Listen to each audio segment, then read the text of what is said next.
Whistling up the past, steam engine 933 climbs through the Flinders Ranges in South Australia on a trip from Quorn. Once the small town of Quorn was an important railway centre, but these days the imposing railway station, opened in 1916, springs to life only at weekends and in school holidays. It's then that tourists and steam train enthusiasts stream in, attracted by old engines and the Pichi Richi railway line.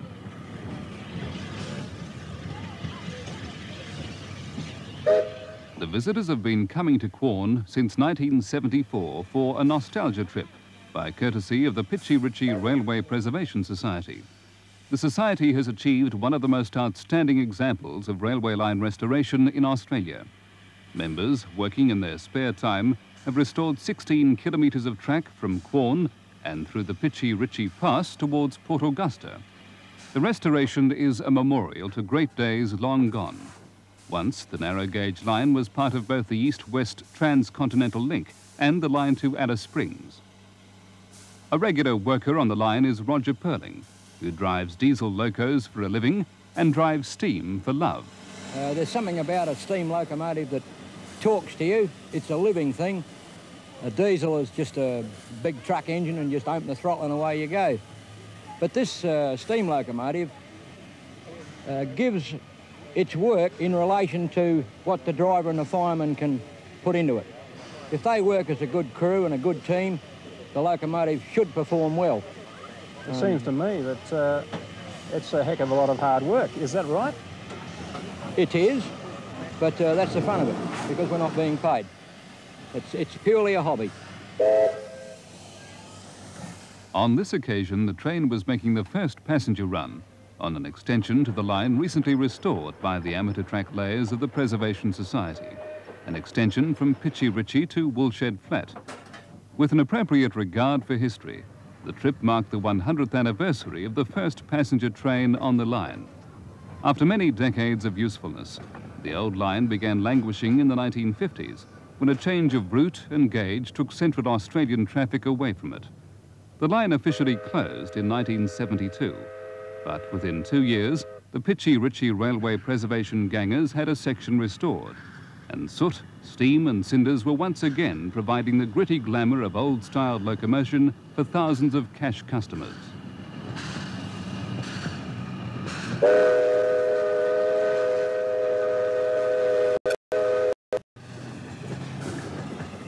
It's a slow uphill haul from Quorn to Woolshed Flat. The grade is 1 in 60, and the round trip takes about 2 hours. However, the run to Woolshed Flat is really a trip to nowhere but a place name, so no one is in a hurry.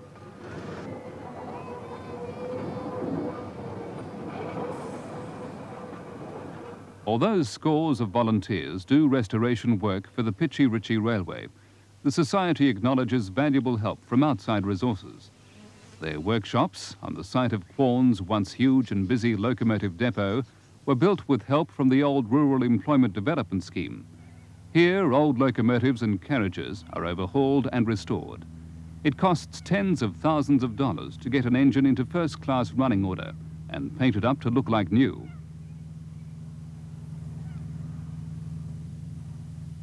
It's taken much more than money, though, to make the Pichi Richi railway line such a popular tourist attraction.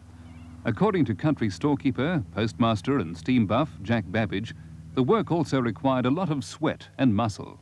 10,000 sleepers have been put into the track since we started. I think the figure in the amount of dog spikes which hold the sleepers onto the rails, or the rails onto the sleepers, something in the order of over 100 tonnes of those alone. And of course, they all have to be put in by hand. And quite apart from the track work, you've also got the carriage restoration. There's a tremendous amount of work goes into restoring these carriages as they come to us in fairly decrepit condition. And the locos themselves take a tremendous amount of work, of course.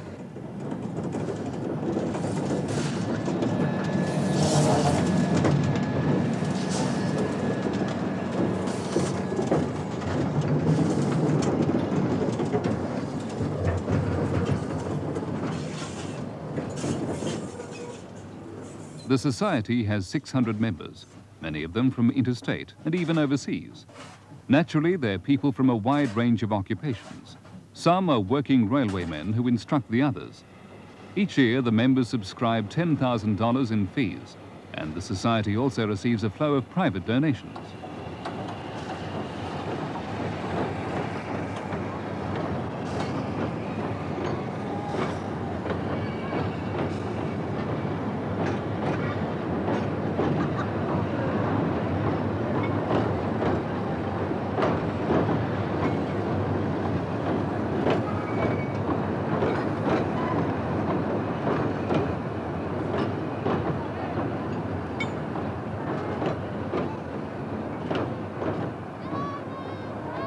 On holiday weekends, when a train is running, the population of Quorn, normally 1,000, just about doubles with the influx of tourists Pichi Richi bound.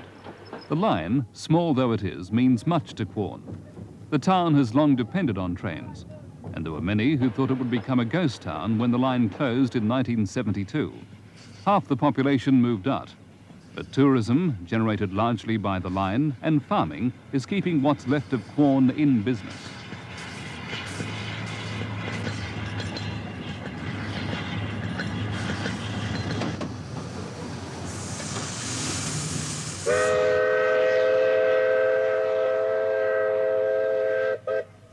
The end of the line, Woolshed Flat.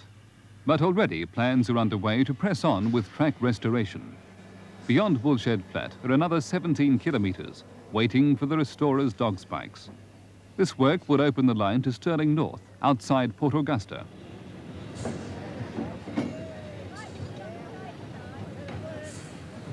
"100 years ago, people from Quorn and Port Augusta took the first passenger train to Woolshed Flat for a quick stretch in the wilderness. Members of the Pichi Richi Railway Preservation Society hope that one day they too will be able to run trains from Port Augusta as well as from Quorn. The achievement, no doubt, will be marked by quite a cricket match.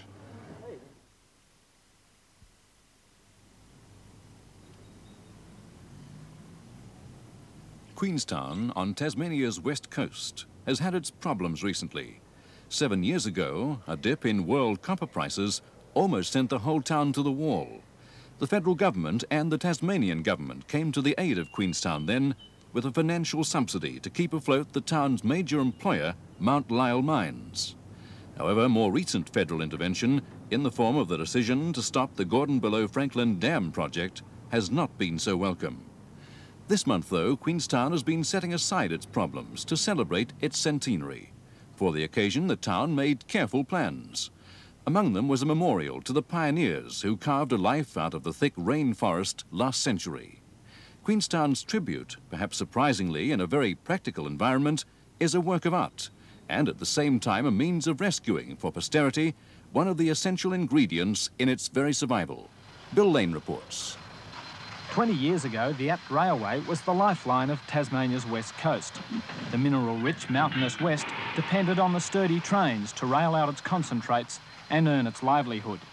Before massive trucks and heavy machinery, rail was the only way Queenstown's copper could be moved to its link with the outside world at Strawn. The ruggedness of the area posed special problems of its own, and the answer was the Apt Railway system. When it closed in the early 1960s, a special television program was produced to mark its passing. The rugged little loco develops 210 horsepower. Once out of the valley plain, the going is tough. Too tough for just one engine. The unique feature of the line is a central track between the rails that provides extra traction for the steep grades. This, with the help of a second loco, gets the train across country otherwise impenetrable by rail.